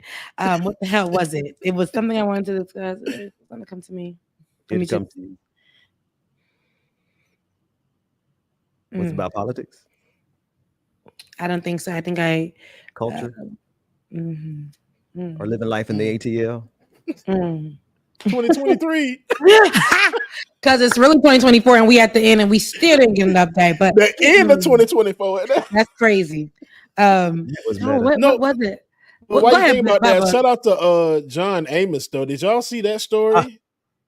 What part of it? Yeah. I know he passed away. It's so much, especially like the part I saw. Okay, it was August when he passed away. Then to come to find out that it was some of, I guess, people that were around him that were keeping away from the rest of his family. Like his family found out when we found out that His he son. passed away. Okay, so his son actually, so you're talking about that. So People Yeah. Magazine actually spoke with his son, and his son knew about this back in August. August 21st is when he passed, when Yeah. Mr. Amos passed. And his son knew about this, cremated him, and the family was aware of it when People Magazine put the information out on October 1st, I believe, with the rest of the world. So his sister actually put in a few, and if you knew this from a few months prior, I think earlier this year, Amos himself got on camera and said he's good. The care facility that he was at is actually treating him good. And she was saying they weren't. And she asked the local officers to do an investigation on that. And then the brother said, nothing was happening. And Mr. Amos put out a video and said, my son is actually taking really good care of me. But that was not, she felt like there was elderly abuse happening and he wasn't in his right mind to answer any questions or whatever. But the police officers had then said the investigators had then said they didn't find evidence enough to support her claims. And so, but I felt like, and this is just, now here's my personal feeling, to find out that your father or family member died with the rest of the world through People Magazine on October 1st, and to know that he was, I think, allegedly cremated almost immediately. So that means they went through the end of August, all of September, not knowing, but to the world was presented this news on October 1st. That's right. I think that was not right. That wasn't right. But to add to that, and I want to hear this interview. No, I'll add the last tidbit because it's kind of weird, funny, not right at the end. But I want to play whatever this interview is. I believe this is his daughter speaking about it. I feel robbed of any chance that I had left to speak to him. Shannon, when is the last time you saw your father? I saw him in the hospital in June of 2023. I had to sneak into the hospital because my brother had assigned himself a new power of attorney. I got in, I saw him in the hallway. We had a brief conversation, and then I was escorted out by security. Wow. That brother is the estranged Casey Amos, John's son. Shannon and the entire group here believe he manipulated his father, John, in order to control his money and benefits. Shannon also accused Casey of elder abuse. Her own father made the same accusation against her in this video, which was posted by Casey. I had some ongoing issues with my Casey daughter, being his son, who I feel has taken advantage of me. Why would they scare me like that? Right. Because they extra investigation into extra without charges. John himself I'm doing some insisted dad he jokes was this morning, yeah. doing well. So what do you do in these last few, months, almost a year, that you're not seeing your father, you're not communicating with your father? Are you calling authorities? Are you asking the hospital to check on him? What are you doing, to enact your concern? The challenge that we had is that my brother kept moving my father from hotel to hotel from various jurisdictions. And he would move so frequently and so fast that we were having a difficult time finding him. But we were able to identify the hotels from his TikTok posts on social media. Wow. And Amy was actually the last person to see him. None of us were able to talk to him. His phones were turned off. Casey wouldn't take calls. There was no way to access him any other way. Wow. When my son, Shaka, committed suicide, John was the first one there. He came across the country and he never left me. Leslie, do you think any part of your brother was concerned that his son Casey would end up the same way, and so he overcompensated and, kind of went along with Casey's program because he was afraid that something terrible might happen to him after being through that with you? Yes, John was definitely afraid, definitely concerned. When the family... So, this is too much. That family It drama is. it was heavy on me. I said, oh my God, I got a funeral to go to next week. My great aunt just passed away. She just passed away, but she was ancient. She was 102. I thought she was 90 something, but she was actually 102. No, Jesus Christ. She lived a good life, y'all. Oh, that is She a great lived life. good life is what I'm That saying. is a great life. She was ancient, and a lot of people don't live to see that age. And she went through a lot in her life. So I'm so glad that she got to live these different lives. 102, that means that you got to pivot at some point. You got to be this, you got to be that. She mourned the death of her only son early on in her life. And then she lived in New Orleans with my uncle for a while, but she was like, hell no, and went back down to Florida.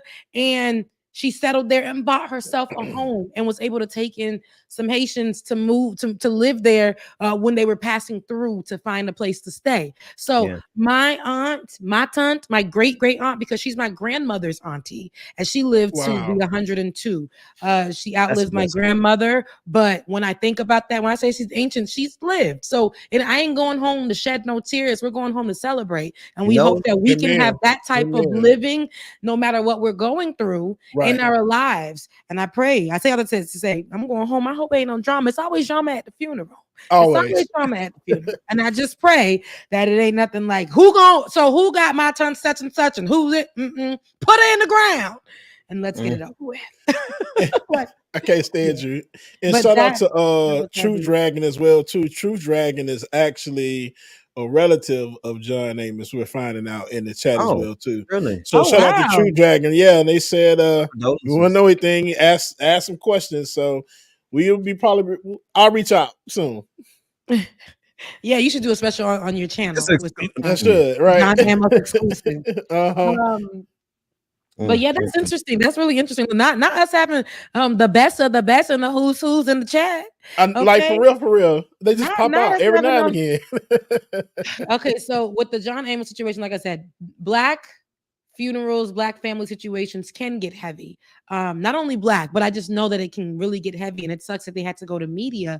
People that we've never probably seen before had to go to the media and try to speak on, through their pain and release and reveal family drama just to clear their names, because not being able to know that your father had passed and having to look in the background for clues to go see him, figure out where he was from that, because your brother was changing power of attorney and doing this and doing that. And I would say elderly abuse can come in the forms of from family members who aren't physically abusing you, but making sure that you stay mentally destabilized so that they can continue to abuse you monetarily or, emotionally, to keep you there so that they can take what they need to take from you at the end of the day.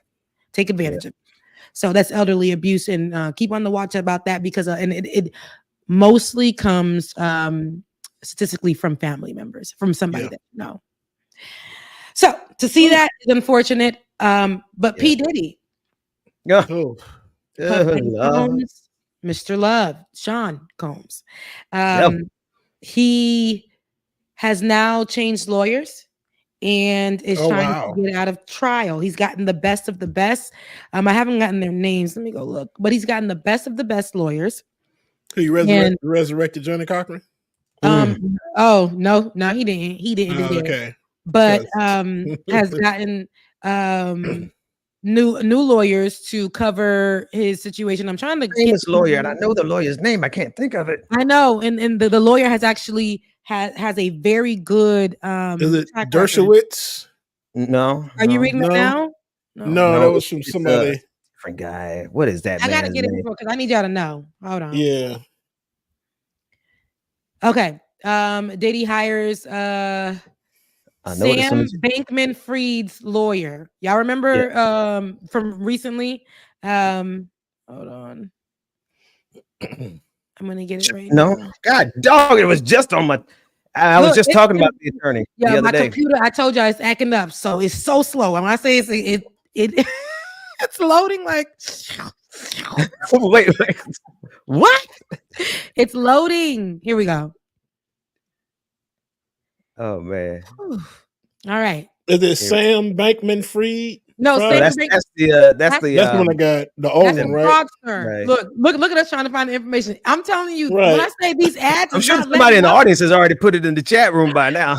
These ads are not letting up for me, y'all. Alexandra Shapiro. No. Okay. Is it Shapiro? Well, that's what you see. That's Anthony what it is. Let's go with Anthony Rico. Okay. Anyway, he's a celebrity attorney. With that, No, we do know. Anthony Rico is, hold on. Anyways, yes, but added 2 people, a woman and a man. These people are known for their track records, and I'm trying to get it, y'all, but this is my computer about to fry.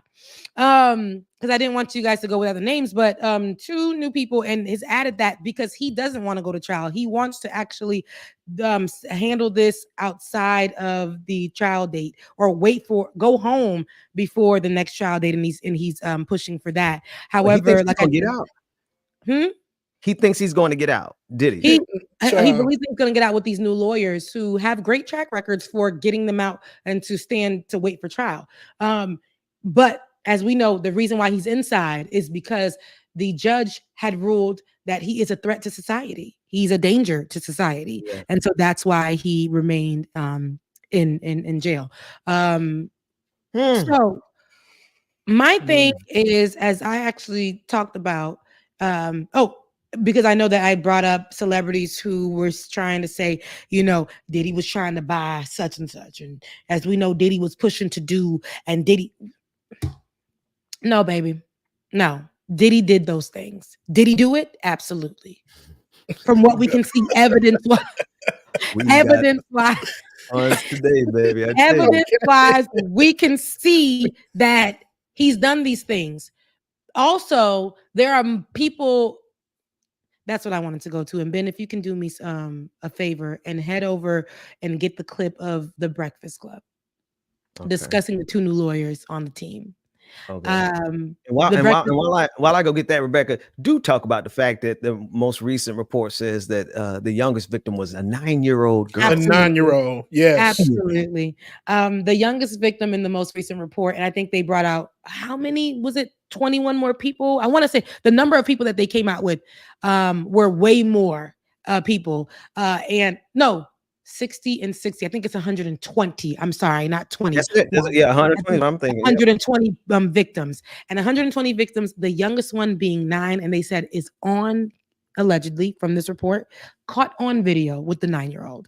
Wow. So, with that being said, people are out of their minds for trying to say, without us even taking this into the courtroom or whatever, already taking away the accusations from these victims and saying, how can that be? The Breakfast Club being one of those. The Breakfast Club having the conversation, but also showing us where they are in where they stand with it. Particularly Charlemagne speaking almost in a way that's, to me, unintelligent, because I've seen his work and I know what he can do. And I think he's a very strong journalist, especially at times, commentator at times. Yeah. But here is where he's actually falling off. This is not the first time, and I respect Charlemagne and his work, but hearing him say, why would they create a hotline with just anybody calling in and choose the people having, he said, how did we get a fair amount of 60 men and 60 women in this report? No, gay. Gay. And let's take a listen. Oh, you got it? You see it already? All right, here we go. A Diddy situation, right? It don't need any more sauce on it. Like, it needs 0 seasoning. He's pretty cooked either way, but it is. You mean to tell me a lawyer found 120 people, exactly 60 men and 60 women? Oh, it was more. They cut it down to that number. But exactly 60 men and 60 women, the perfect balance of cheeks. Like, come on now. Come on. And then when you create things, when you say a 1-800 did Diddy rape me hotline, how do you expect humans to operate in good faith with something like that? Like, how can you go through those calls and pick who's credible? Talking about 20 years ago, I was in a club and he did it. Like, it's I don't even I'm just saying, how do you know that these people are making accusations in good faith? Like, you think that you put a hotline out in this era to the World Wide Web, hundreds of thousands, probably millions of people calling. You think people ain't playing? Because you have to. I'm just saying, how do you go through those things and pick who's credible and who's not? That's how do you get the job for the person that vets the diddler hotline like that? Honestly, outside of the attorneys, they have to have help they're gonna go that do it. It's like I don't know what are the juiciest stories, perimeters, the stories that's gonna hit the press, the stories that people are gonna talk about.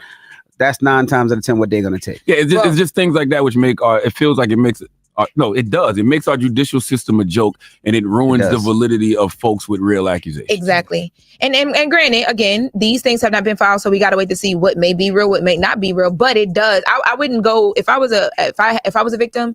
I wouldn't be a part of this like major lawsuit. It just looks. I'm not like calling a hotline. Yeah, but at all. The problem is if you are a victim, a lot of times you can't afford to hire an attorney. So usually. Right. We'll do it for free. We'll do it on the strength of if we win, I get a third. You got That's a why point. people so stupid, bro. No, they can't afford to pay for an attorney. And you see why the reason he's calling out these corporations and these pharmaceutical companies, because that's where he's gonna have to get the money from. Because Diddy ain't gonna have no money. Diddy's gonna be spending all his money fighting this criminal case and fighting these civil cases. Fighting civil cases. This is 120 cases right here. That's about $12 to $20 million. Mm-hmm. Just him defending, just him having to answer those civil. But you see, they know what they're doing. Because look at us. And that's before trial. That's before they even go to trial. That's before anything is even filed. Yes. Like there's not even a filing, and look how deep we had to dive into all of this. Y'all didn't dive deep enough because y'all would already know then that if somebody called this line, they're going to have to research and vet all of these things that they're talking about. And I'm sure that they're able to match up any claims that they get to videos that were found and put them things together. I'm like, come on, y'all. Like, as of lately, the Breakfast Club has been letting me down because they have been sounding so damn ignorant on a few things, man. And it's just like disappointing. Especially on LGBTQIA. It gives Charlemagne, and even though, like I said, I can say I don't right now. I don't respect what he got going on because he is helping to spread really, and with Just Hilarious. Those people like are very anti LGBTQIA plus, and especially there's literally they don't be doing nothing but living, and they're like, oh, why can't I say I don't like that? I like that women can say that they got periods, like they got periods. Men don't like. Why are trans people saying that they got periods if you weren't born a woman? Like those kind of conversations. So they don't help in any of the conversations, especially as a Black program. I would want them to do better. But in this specific conversation, we know that Black men tend to stand up. We talked about how Boosie, we talked about how we even discussed how Faison Love, but it was the other rapper who used to date LaToya Luckett. I don't know why I'm not remembering his name, but him as well. So many rappers stood for Diddy before the footage came out, and then some even stood with him after the footage came out. So when we hear Charlemagne speaking right now, is he not remembering the footage in his mind? Is he not? Is that not something that he's thinking about? And it shouldn't be only that, but if people are coming out and saying that they were victims, let's wait a little. Let's wait before you actually take away their story from them. Let's wait until you're taking away their validation, but Envy understood a very good point and tried to go left with it, but still had to go back right. When the simple fact that a lot of these people, because of Diddy's power, had no way, some of them no knowledge of what they can do, but no way of going to tell their story to authorities and paying for it, or going to a lawyer and actually paying for the lawyer to get them justice. They did not have the means. They did not have, some of them, they had too much fear because Diddy instilled that into them as well. So understand that being a victim comes with a lot. And just because we know that's your boy, and we know, and Charlemagne, you're worrying about the fact that Diddy won't have money. But what about some of these alleged victims? What about some of them who had no lives, can't kiss, can't be intimate with somebody, or are ashamed of the things that they probably partook in with Diddy, or have been having this held over their heads for so long because of Diddy's power? What about those folks who couldn't move on with their lives? Yeah, come on, because of what Diddy has done, or whatever they have allegedly been involved with Diddy. Let them tell their stories, and hopefully the courts, the judge, the judicial system will do what they need to do. But if there is video evidence, because the same way that the video evidence had to be very vital in Cassie New and her dropping her information and then dropping, or the hotel or whoever got footage of that video, dropping that video, they knew that it was going to be vital to her testimony, because even on paper, they needed to see it on video. But let's be clear, even after the video, so quickly people forget and start to be on Diddy's side once again. And this is what we're seeing right here at the Breakfast Club. Yeah, that's why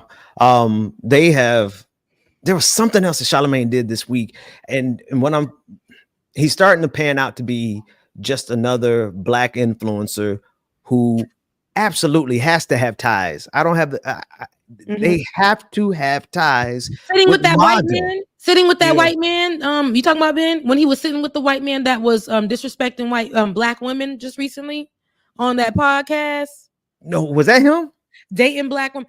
And the guy, I used to really like him because they used to and I was talking to Ole about this. Here's our millennial age showing. But we used to watch Girl Code and Guy Code back in the mid 2000s, the teen 2000s. Yeah. And this guy, I forget his name, but he was on there, and so was Charlamagne and Amanda Seales and all these people.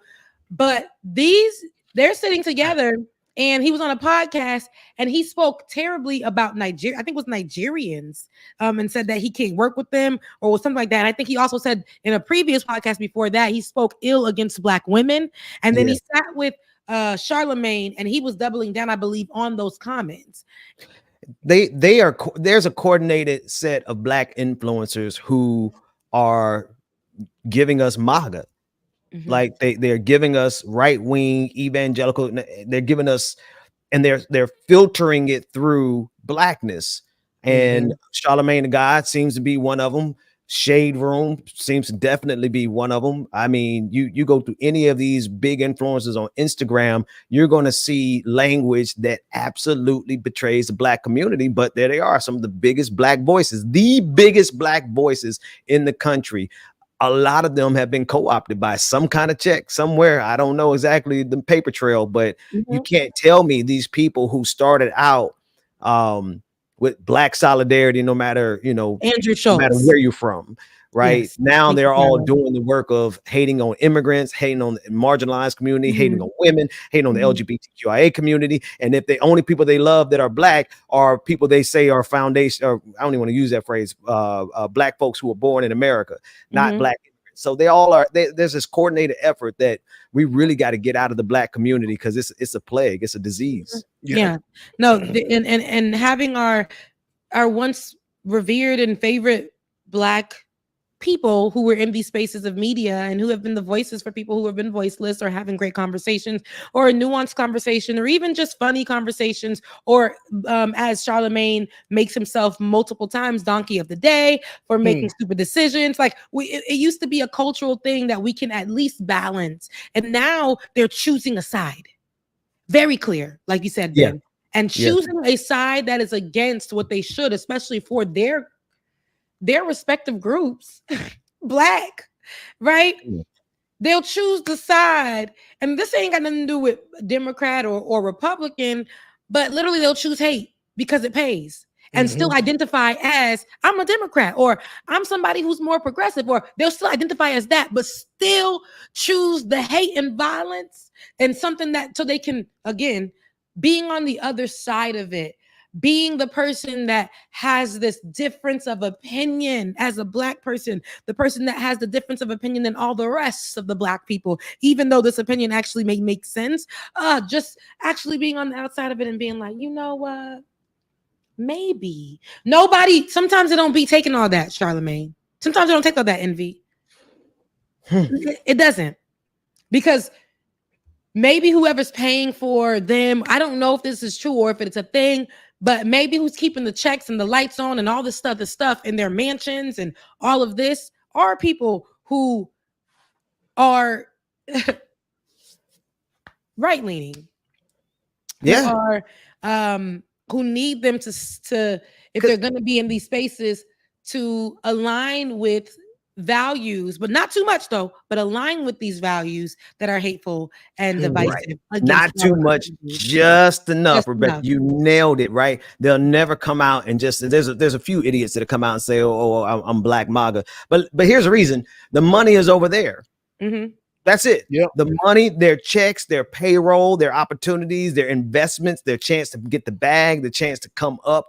It's over there because the right is swimming in money. They have billionaires who just pour millions upon millions upon millions of dollars. There's so much extra money laying around on the right side that if you are a black person, and they're not going to pay you a lot, but they're going to give you something, and you want to make a check, you just go over there and start talking right-wing talking points, but just enough to depress the black voter turnout, just enough to weaken black solidarity globally. They don't want a Pan-African movement, so you're going to find all of them opposing that, just enough to not lose their minority community audience or the LGBTQIA audience. They will say just enough to get the check, but not be attackable, right? They get plausible deniability, because Charlemagne the God is going to swear that he ain't doing that. But when you look at the pieces of the puzzle, you look at his broadcast, he's doing exactly what you said, Rebecca. Yep. So that was my tea. I think that was my latest tea of teas on today. I know y'all didn't get a episode of Shades of Good News this week because I was dealing with the death of my aunt, but I will have that to you guys. Hopefully I want to do it by this weekend. If not, we'll get it early this upcoming week. Yeah, that's the end of the show. My bad. I didn't even say that was the end of the show. Y'all, that's the end of the show. Thank you for your last comment, Ben. That was perfect. But that's the end of the show. I want to make sure you get to Jada because I know she'd be creeping in the background like it's time to go. So y'all, thank you. Thank you for watching. Thank you for being with us. Thank you for being a part of Like It or Not. I can't believe that we are already in October. We're already in October. Like for real. But if you guys are watching, make sure you head over to Like It or Not patreon.com// Like It or Not. No, you know what, Ben, take this part. I always do this crazy. Go ahead, Ben. I never do this right. Well, patreon.com// Like It or Not. And if you have Cash App or you have Venmo or if you have PayPal, you see the names, you see them, tip your host. Now my name's not up there because I don't want it. Well, not that I don't want it. I just don't know where my phone is. And I'm sure there's a lot of money over there I just never even got to, but I just forget it. I don't need a phone. But right now, y'all send something to your host this morning. Support them because, like we said, the money is over there on the right. And unless you support this, it just can't happen. And so we want to thank all the patrons for the Benjamin Dixon Show, patrons for Like It or Not, patrons for Rebecca, all you who have supported over these years. Our show, literally, our shows, all of our shows, our channels, we give y'all great content and it would not exist without you. So go to patreon.com// Like It or Not. On Cash App, we have 1,400 people here this morning. I know 20 of y'all could send $20 to Becca's Voice. I know another 20 of y'all can send another $20 to DJ X3C over there on Venmo. And it's not that I'm leaving David out. It's just he's not here. No, he's there too. DK87. No, but thank y'all so much. Please do tip your host, that do the most, that are here. And I love that I can do these with my brothers every Saturday. Absolutely. If you guys love it, please send your love offerings. I don't want, I want to shout out the three people who the three people who gave me love offerings this morning.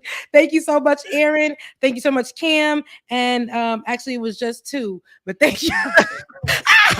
Hey, you should have made up a name right there. Right. And thank you so much, Lorelai. Jensen. Lorelai. I appreciate y'all, but no, seriously, thank you for your support. And I tune in next Saturday. Next Saturday, will I be here? I won't be here. I will be at the funeral next Saturday. But make sure you tune in because I still want Bubba and Ben to make sure you guys hold it down. You guys have been doing a really great job about it. James, you want to sleep next week? or do you want to? We can. It is my show, but if y'all want the day off, let me know. If not, tune in or whatever y'all want to do. Do your separate. I love talking about it, man. Yeah. We'll talk about it. I need to know because it's my show. What's going on next Saturday? You see what I'm saying? You let me know by Saturday morning at 10:45. Anyways, I love you guys. I will see y'all on next week. Love you, mean it. Support a Haitian if you know a Haitian. Support a Haitian business. I thought you were going to say support a Haitian. I'm a Haitian. I'm a Haitian. Support me. But if you know some good news or you see some good news, go ahead and post that about Haitians. Also, shout out to Dr. Mac. He sent me out. Look, Dr. Mac. He sent me out this right here. Oh, you got it. You got it. I did. Well, this is his latest calendar, Black Heritage Day. I want to say the V is for 5 women. The most Black history, the most comprehensive Black history calendar ever. He put that on this. And I have a handwritten note inside, so sweet. But this is a great one. He said his mother helped him actually choose the cover, which I absolutely love. Hold on. I don't know, but y'all can see it. There we go. There you go. You know, and this is perfect because I'm going to utilize some of these Black women. These are Black women all throughout America that have done amazing things. And if you can see, it's a calendar for every day of the year. And I'm pretty sure y'all don't know that many Black women in America that have done a lot of great things. That's dope. If y'all haven't already, support this project by Dr. Carl Mack, whom y'all could probably be on the show next Saturday. BlackHeritageDays.com. Shout out to Dr. Mack. Love this. And on my Shades of Good News, I will be covering some of these great women because I didn't even know about them myself. I love you guys so much, and I will see you after next week, right here on Like It or Not. All right. Bye, y'all. Love y'all, mean it.